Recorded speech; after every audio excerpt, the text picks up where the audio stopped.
Have you ever attempted to install a toilet flange and found out your pipes were cast iron, or your cast iron pipes and you needed to splice in a piece of PVC and you wondered how that's done? Well, in the olden days, they had, and I'm not saying, I'm sure they still have it, they have a chain and a breaker to do this, which is very a good method. And but now they have certain blades that one can use on these sawzalls, and these blades, I think they may be carbide bit, but just the simple metal blade will not do it. These blades here are around $20 to $25 a piece, somewhere thereabouts. As you can see, you can get some length. As you can see, this one has had high mileage put on it, but it's still the same as this one. It's just a length, and these are um, carbide bits, I mean blades. So when one puts these into the sawzall and begins to cut on the cast iron, now keep in mind when one cuts on the cast iron, the outer side will be a little bit tough. So getting that initial bite, say if this were cast iron, that initial bite might be tough. But once you get in a 16th or an 18th of an inch and get the veneer knocked off, if you have a good sharp blade like this one's dull, obviously, but it will start to eat through here. But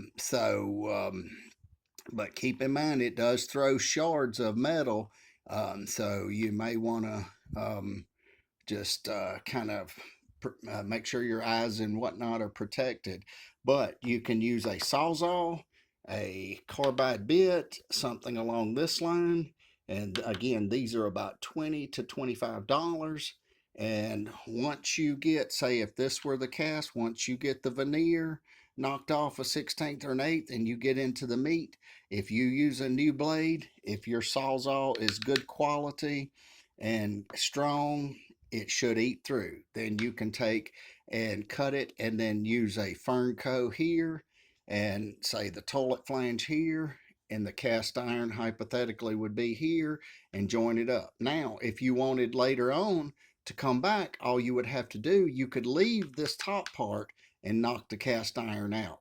So again, the way to cut the cast iron, one way is these carbide bits, which are very quality. But it's my opinion is it's good to use a good sharp blade. You may use a blade for a couple cuts, and then you may want to get a new blade. But again, use a good quality sawzall to do this. But these blades here will cut into the cast iron, and they're very effective. So again, if you get just the simple metal blades, may not do the trick. They may just sit there and spin, create a waste of time. But if you get these bits here, these bits will begin to eat through it, especially a new bit. But so again, and these bits will fit into the sawzall. So thank you for watching.